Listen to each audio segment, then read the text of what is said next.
Our company literally is an executive PMO implementer, and we hire specifically and really only project management uh, specialists and practitioners. So they may or may not be certified necessarily, but it's everything about what project management would embody. And we help large, medium organizations implement these PMOs or upskill their project manager fleet so they have not only talent and capability, but a culture of continuous improvement. So I wanted to set that background that, myself in project management for now 30 years, our organization as Corbeau in various forms in the project management industry for over 12 years now, um, I felt that these questions were quite pertinent to who we are, what we're about, and I'm looking forward to talking shop. Okay, so what does a project manager do beyond just the job title?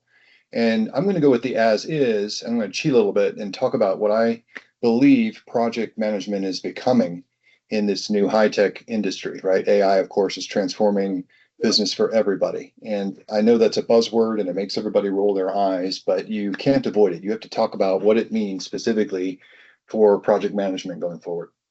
So today, sure, I could regale you with all the things project management does around the traditional scope management, schedule management, relationship and communications, risk action issues, decisions, contract management, vendor relationships, all of those things, value realization for your project and the project's place in an organization and the annual corporate goals, all of that thing. I could hit you with all that, but that's not what we're asking. We're asking, what do PMs do outside of the job description? And certainly that'll vary by personality type, and it certainly varies by culture. Yes, we could all punch a clock, call it a day at 5 o'clock, but it never ends up working that way. I would say that traditionally, at least in the industry in which our teams work, which is an advisory capacity, the project management that happens during the day, right? Your 8 to 6 p.m. is your meetings, your stand-ups, your work management, your blocker removers, your integration conversations, your proactive scheduling, all of those things. But then the real work begins at 6 p.m., right? Everybody signs off, everybody goes home. And that's when the top of the line project managers get to work. It's taking all the meeting notes from the day, organizing and integrating all of the conversations, the action items, the visions, the risks into the tools that the team use. It's updating the schedule. And it's not just about producing slides and red, yellow, green status reports. It's about becoming the conduit of vision. Like our vision for most of our team members is they're becoming a leader's right-hand person, right? So I always nickname it the executive's best friend, because this person has to spend time, almost homework time, studying what are the organizational objectives? Where does my project fit in all that? How does my team and their culture, what do they understand about today? And what does that mean about where we can go tomorrow? And is that an upward trend, keep it going pace, or are we in danger somehow? Because there are things out here in the future that the rest of the team doesn't really need to be bothered with today.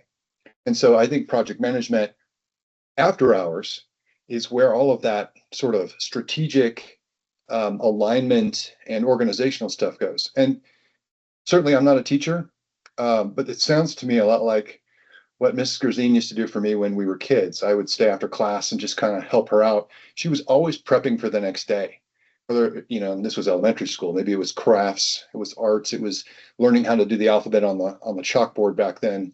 I think that's what project managers do. They quote, stay after class, and they're getting ready not just for the next day, but probably for the next 2 weeks, in some cases for the next budget year, etc. And the real work happens after hours.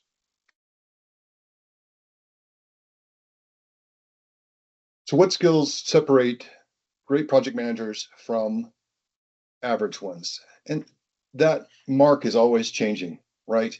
If you look at top athletes and what's expected of them today, it's a vocation, not a hobby. It's not just something you love, it's something you live, you breathe, you do all the time, right? They have to watch their diet.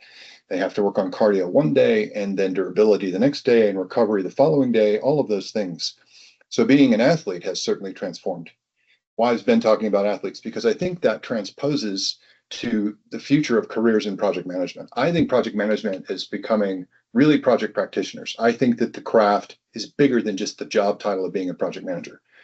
I bet that there are lots of executives, vice presidents, directors out there that, like it or not, you're put in a position to be responsible for the success of this multi-million-dollar initiative. You are now a project manager in some cases by the old terms. And so we like to think of those folks, every member from a joke, the janitor to the CEO, in some way is a practitioner if you have a stake in the project because of AI. And here's why. The roles and expectations of just tell me what the status is gone. This ties to the executive's best friend model. If you truly have a project professional that is doing that after school work and prepping roadmap, what if we added somebody? What if we worked overtime? Could we get back on baseline and save millions of dollars? What if we brought in some help? What if we changed the approach? What if we combined projects? What if we killed projects? In the past, as project professionals, we may have known academically how to do these things, but we never have the time.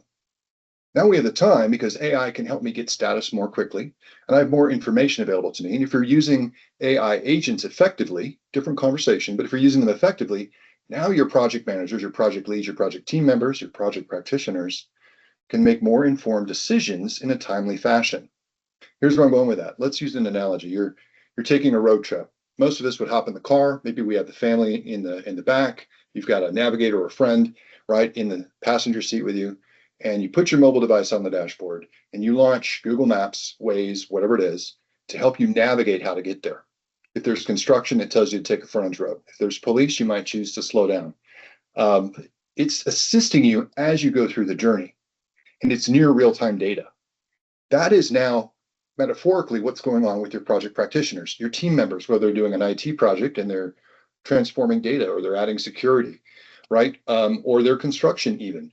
And you're looking at waiting on permits, right? Or you've got to get things cleared with resources and supply chain. You have better information about timing and things, and your what if scenarios can finally be played out. Whereas in the past, when your project professionals knew how to do that, when were we ever going to do it? Our 40 hours a week was spent just talking to people, getting blockers out of the way, building a slide deck, just trying to figure out if we have the truth or we even know what's going on. Now we're more likely to know what's going on, just like that Google Maps. We're more likely with AI and big systems like if you're using Jira or Monday.com or Asana, or you have other systems that capture the work management, you're already way ahead of most of your competitors. Your project managers have a beautiful, healthy dearth of information to tap into. And you automate that with AI agents to build a situation where I'm not your status reporter. I'm your wing person helping you devise the next steps. Yeah, the status just happened. But from that, what's my what if? What's our strategy? What's our victory plan? So I think that's the differentiator is do you have project practitioners at all levels, not just project managers, who are willing to go through the pain and the discomfort of using this new AI technology, particularly agents, that's going to allow you to automatically pull timely information from your systems of truth, your finance system, your work management system, your risk systems, but then allow that person to be trained on how to keep those agents feeding you great timely information, useful information, not noise, right? Focused information that you consolidate into valuable, strategic, what's next, where can we go to keep successful? Those kind of stories need to be told. And I think the future of project management are the folks that are willing to do the uncomfortable thing, to do the after hours, to take the initiative. Now, I'm not talking about burning yourself out. I'm talking about a conviction to understanding alignment to what the leadership needs, what your roadmap is, and where you're going. I think a healthy thing to do is for leaders, you have a responsibility to recognize these individuals who are wired this way, the problem solvers, the creators, the experimenters, the ones who want to get to that strategic what if scenario build outs. Find those folks in your PMOs, find those folks in your project teams. They don't even have to be officially project managers. It might be some of your best techies, right, that currently work at a help desk today.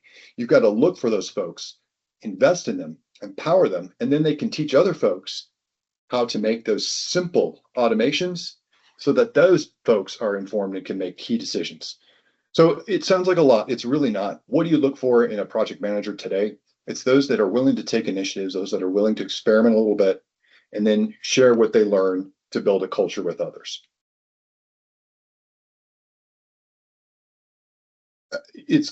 I'm an analogy person, and so to me, that's almost like asking, what's the definition of a cook versus a chef, and what industries are you in? Are you in seafood or Thai, fast food, five-star restaurants, hospitality? Are you cooking at home? Are you cooking in a cafeteria for kids at school? So I think the question might fit the mold of back to what do you look for in a project manager? It's someone who, believe it or not, has those interests in taking initiative, learning the new tools and applying them to their craft. But the biggest part of that is they have a craft. And what I mean by that is there's this old adage that a PM is a PM is a PM. While that can be true, like a generalist, I would challenge all project practitioners to just excel in their niche. If construction is your thing, learn everything you can about safety, policy, supply chain, redundancy, scales of economy, and then everything about that industry, everything from weather, physics, engineering, seasonal affectations to legal and financial considerations, capital investment. Like really understand your business. That will make you a potent project practitioner, because the closer you get to not just being the person who's leading a team through a project, through action items and removing blockers, that's absolutely a core competency. The future is I understand our objectives. I understand how our company is going to be profitable, how we're going to grow, how we're going to be better, faster, safer, smarter, how we're going to now project exists for some reason to improve either the company's objectives or the outside world, right? Are you in pharma? That's a big deal. So understanding the pharma business, everything from QA to formal product testing to the years it takes to get to any place where you even think about release to the public, specialize in those areas. Keep your fundamentals as a project practitioner, right? But specialize in your industry and really crush it. And you'll get closer and closer to becoming in your career that professional who is the executive's best friend. I actually think it's not the misconception that owners or stakeholders have. I think the biggest misconception is that they have it and they don't know it. It's like you have the car in your garage and you didn't know it. You didn't pull the cover off and blow the dust off. Here's what happens. It is my experience now, 30 years in project management, and I'm heavily involved in the PM community, PMI, and other volunteer organizations, as well as the academic sphere, not just the commercial and consulting delivery.